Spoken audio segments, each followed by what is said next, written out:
206 juta rupiah minta ganti rugi ke Pak Jokowi.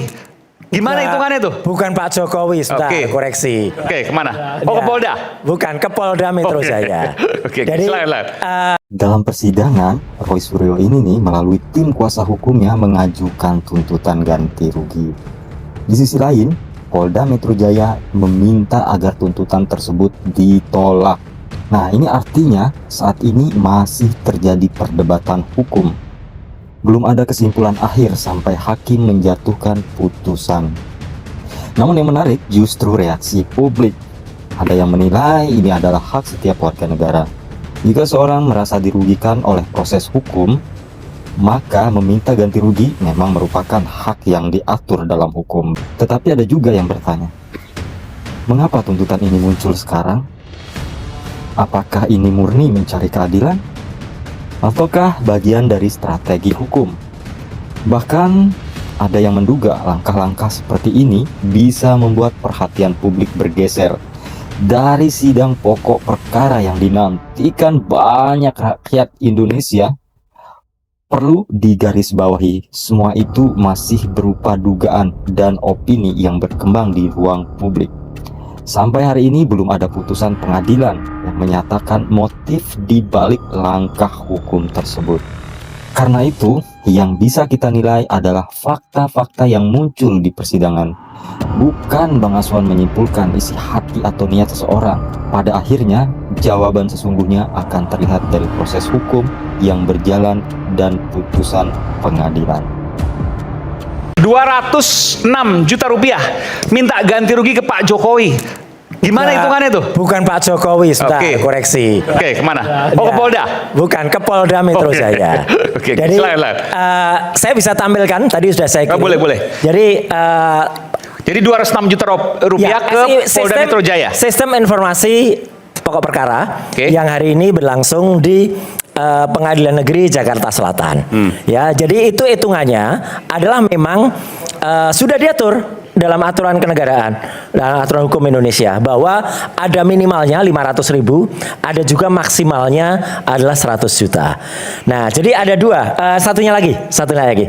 Ya, oh iya ini. Ini oke ya. Ya ini. Coba bisa dijelaskan. Jadi saya hari ini Mas Roy mendaftarkan gugatan pra peradilan ketiga. Ya, dan alhamdulillah saya harus apresiasi kejaksaan akhirnya hadir dalam bentuk surat.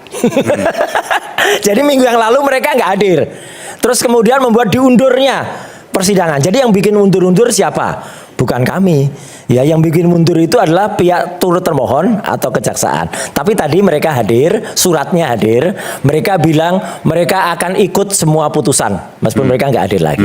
Nah, jadi tadi ini waktu itu kita saya jelaskan dulu ke pemirsa, belum banyak yang belum terupdate. Jadi hari ini Mas Roy mendaftarkan pra peradilan ketiga yang isinya adalah ganti rugi sebesar 206 juta rupiah ke Polda Metro Jaya. Polda Metro Jaya. Hitungannya dari mana dan kenapa bukan kemudian Jokowi ada? Ya. Bukan, Polda Metro Jaya. Karena pada saat pra peradilan pertama, alhamdulillahnya kami, ya saya dengan para tim kuasa hukum termasuk Mas Gafur Sangaji di sini, ya itu dimenangkan tadi dikabulkan. Waktu itu ada penangkapan, kemudian penggeledahan dan juga penahanan yang tidak sah. Nah, dalam aturannya yang tidak sah itu bisa dimintakan kerugian. Itu justru adalah ide itu justru muncul dari hakim tunggal pra peradilan, yaitu dari Pak I Ketut Darmawan. Jadi boleh diajukan tapi harus terpisah. Makanya minggu yang lalu, ini tanggalnya minggu yang lalu waktu itu ada di ketika register, kemudian disidangkan minggu yang lalu, kemudian hari ini sudah mulai. Karena para pihak semuanya sudah hadir, termasuk termohonnya adalah Polda Metro Jaya, turut termohonnya adalah pihak kejaksaan. Nah, 206 juta, saya sebenarnya ada tampilan satu lagi, tapi tadi katanya gambarnya kurang jelas, tapi saya sudah kirimkan yang jelas. Intinya 206 juta itu dari, nah ini, nah ini. Moga-moga bisa kelihatan ya. Ada 106 juta itu kerugian material. Ya, jadi kerugian material itu bisa dihitung, Mas. Jadi misalnya saya dalam 4 hari waktu itu diamankan ya, di rumah sakit kan waktu itu adalah saya tidak bisa hadir di dalam satu acara undangan. Kemudian saya tidak bisa hadir juga di dalam sebuah hal lain. Demikian juga para kuasa hukum kan ada hitungannya, Iya, iya, gitu loh. iya. Per harinya itu ada argonya. Ya meskipun katakanlah itu pro bono, tetapi kalau itu dirupiahkan itu bisa. Hitungannya sudah ada. Tadi disampaikan detail. Oke. Ya ada Itu kerugian material ya? Kerugian materialnya adalah 106 juta. Oke. Kemudian ada imaterial. Nah ini sesuai dengan aturan undang-undang. Imaterialnya adalah 100 juta rupiah. Apa itu misalnya? Itu imaterial. Jadi misalnya adalah shock yang kemudian dialami. Ya, Oke. kemudian kemudian di mana-mana ditangkap, orang ditangkap kemudian di jalan. Ini kemarin ya ditangkap ya. Kok kayak kucing ya? Loh, gimana kok kayak kucing? Ya ditangkap kemudian lepas lagi. Nah, Siapa yang bilang kayak kucing? Ya kan kayak orang kan bilang, kok kayak kucing tuh Mas gitu. Kenapa kayak kucing? Ya karena kalau kucing itu ditangkap bisa lepas lagi gitu. Nah, itu kan Jadi Mas Roy diibaratkan seperti kucing. saya untung kucing, bukan satunya ya gitu. Kalau satunya kan parah lagi. Untung. Nah, itu kemudian kita hitung. Nah, kita hitung 200. Tapi yang paling penting Mas Aiman, ini yang paling penting. Dan ini saya tegaskan sekali lagi di Rakyat Bersuara. Kalaupun ya dikabulkan 206 juta, kalaupun tidak ada 1 rupiah pun yang masuk kantong saya atau masuk kantong para lawyer, karena ini sudah kita ikrarkan, kita akan berikan untuk yayasan sosial yang nanti akan kita data. Jadi tidak ada yang kami terima pribadi. Yayasan sosial apa? Ya, yayasan sosial yang mungkin dari yayasan teman-teman yang mungkin keagamaan. Oh, itu oke. ada. Itu. Karena apa Mas Aiman? Kami nggak perlu lagi terima itu. Karena cukup uang itu saya pakai saja. Nah, ini bukanya di muka. Uang itu saya pakai saja, ya, nggak usah kemudian diterimakan kepada saya, ya. Jadi biarkan teman-teman yang lebih berhak, yang lebih memerlukan. Jadi kalau nanti misalnya dikabulkan oleh hakim, uangnya seluruhnya akan diserahkan ke yayasan sosial. Yayasan sosial. Tidak ada yang saya terima maupun kuasa hukum yang terima. Oke. Kalau nanti mungkin butuh penjelasan, nanti mungkin Mas Gafur bisa nambahkan. Oke. Gitu, Mas. Itu intinya. Jadi ini baru sidang pertama, nanti kita akan simak mungkin Jumat pekan depan kalau hitungannya kurang Hitungannya lebih. Kamis, putusannya Kamis. Ya, oke. Karena besok Pekan itu depan ya. Pekan depan. Oke. Besok itu adalah jadwalnya adalah untuk jawaban dari pihak termohon. Oke. Kemudian ada replik sudah kita masukkan. Repliknya penting soalnya yang akan menyampaikan namanya replik Harun. Itu replik. Kemudian ada duplik dari sana. Iya. Ya. Kemudian Duplik nanti siapa? Duplik dari pihak termohon. Oke. Ya, kemudian setelah itu hari Jumatnya itu ada pembuktian dari pihak kami. Oke. Hitungannya itu real. Jadi nanti ada nota-notanya semua, bukan fiktif itu. Ada nota-notanya. Misalnya kami harus membayar apa itu ada. Nah, itu Jumat. Kemudian nanti Senin pembuktian dari pihak termohon, ya. Kemudian Selasa itu kesimpulan. Rabu istirahat. Kamis kesimpulan. Putusan. Itu Oke. putusannya. Oke, nanti kita simak sama-sama dan Terima kita akan kasih. Saya sekarang tutup ke- lagi kaosnya karena biasanya buka kaos itu terakhir, ini saya tutup dulu lagi. Ya. Makasih, Oke, kita Mas. berikan tepuk tangan untuk Mas Roy Suryo. Saya ingin ke Bung Ferdinand dulu. Bung Ferdinand, apa yang membuat Anda begitu yakin? Dan ini tampilan Anda pertama loh nih di Rakyat Bersuara terkait dengan kasus ijazah, kalau yang lain bahwa Mas Roy dan Dr. Tifa itu layak disidangkan dan punya dugaan ya bersalah. Ya, terima kasih Mas Aiman. Sebelum saya bicara, saya menyampaikan saya di sini di deretan ini bukan sebagai pendukung Jokowi. Dan kalau ditanya saya di kelompok mana? Kelompok yang percaya ijazah Jokowi ada atau di kelompok yang tidak percaya ijazah Jokowi ada? Saya berada di kelompok yang meragukan adanya ijazah itu. Terima kasih Mas Aiman. Jadi saya mau bicara begini. Sejak awal saya mengikuti terus perkembangan termasuk eksepsi yang dimasukkan oleh rekan-rekan advokat Dr. Tifa bahwa ada beberapa yang saya cermati soal eksepsi terutama di poin error in persona dan error in objecto. Saya melihat bahwa eksepsi itu adalah poin yang terlambat. Kalau memang itu poinnya, semestinya dulu mengajukan pra peradilan ketika ditetapkan sebagai tersangka. November Tapi 2025 berarti. bukan di saat mengajukan perlawanan terhadap dakwaan. Karena dengan memasukkan itu dalam eksepsi, saya melihat justru teman-teman ini kok ragu dengan keyakinannya. Karena saya perhatikan selama ini teman-teman ini kan sangat yakin dengan penelitiannya bahwa ijazah itu kalau Mas Roy bilang kan selalu 99% palsu. Ya kan? Nah, artinya mereka sangat yakin, tapi kenapa kemudian mencari celah keluar dari pembuktian keyakinan mereka dengan mencari exit window dari dakwaan dengan menyatakan error dalam objek dan error dalam orangnya. Kalau bicara error in objecto dan error in persona, pertanyaan saya, kalau memang objek dan person yang mereka teliti adalah dalam tampilan berbentuk ijazah yang diposting oleh Dian Sandi, harusnya mereka mencari konfirmasi kebenaran terhadap Dian Sandi, tetapi tidak mendatangi UGM. Kalau mendatangi UGM artinya yang dikejar itu adalah Jokowi yang mantan presiden, bukan Jokowi yang personnya entah siapalah yang diposting oleh Dian Sandi itu. Jadi saya melihat bahwa pembelaan terkait dengan error in persona itu sudah terlambat dan tidak masuk.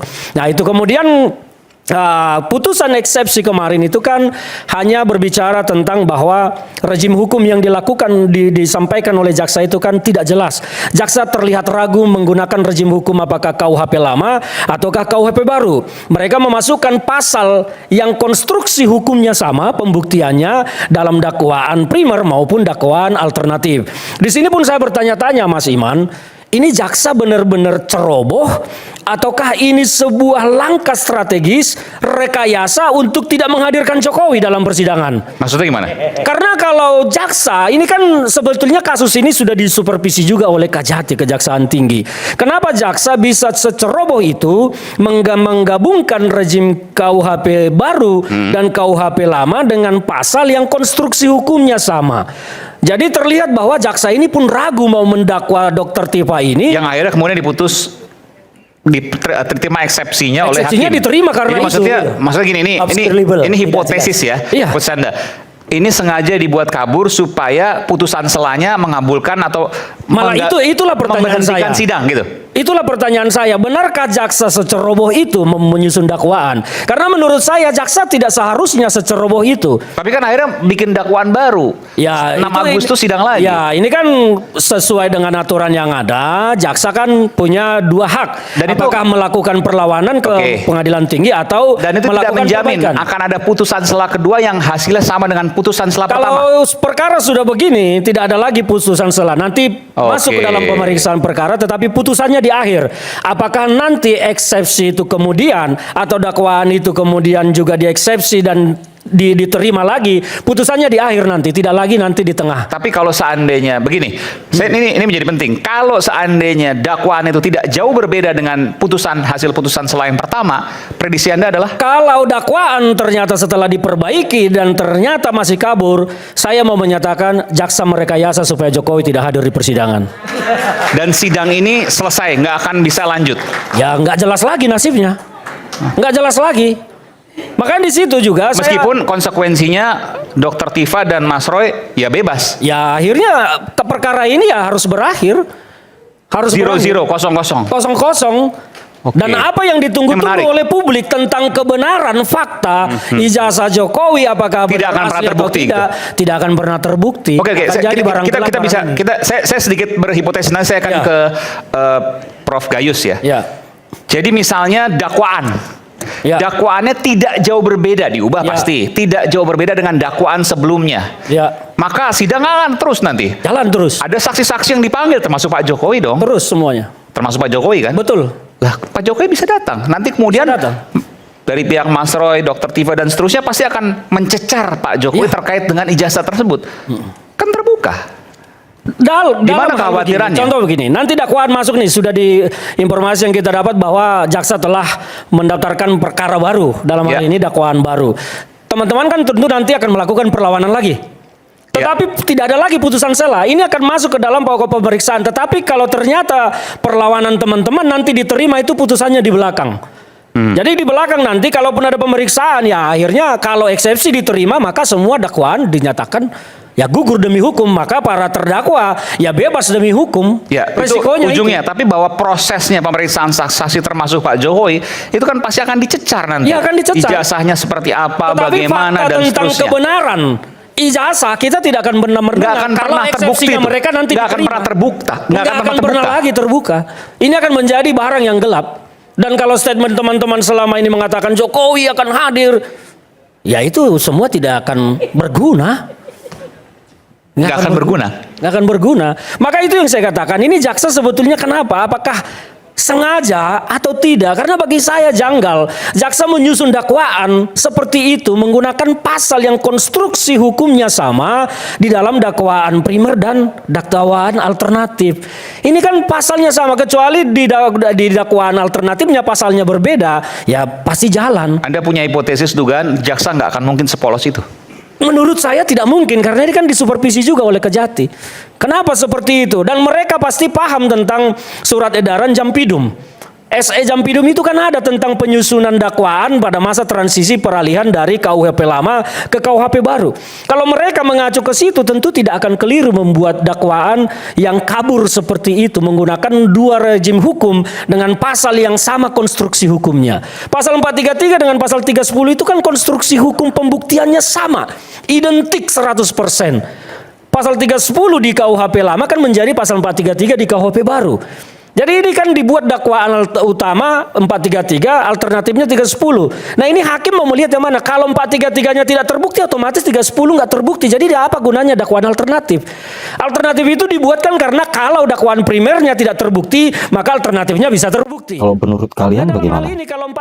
Apakah tuntutan ganti rugi ini memang semata-mata untuk mencari keadilan? Atau menurut kalian ada strategi lain di balik langkah tersebut? Silakan tulis pendapat kalian di kolom komentar dengan tetap menghormati perbedaan pendapat pastinya. Dan jangan lupa dukung channel Bang Aswan dengan menekan tombol subscribe, nyalakan lonceng notifikasi, dan bagikan juga videonya agar diskusi yang sehat bisa semakin luas. Saya Bang Aswan, sampai jumpa di pembahasan berikutnya.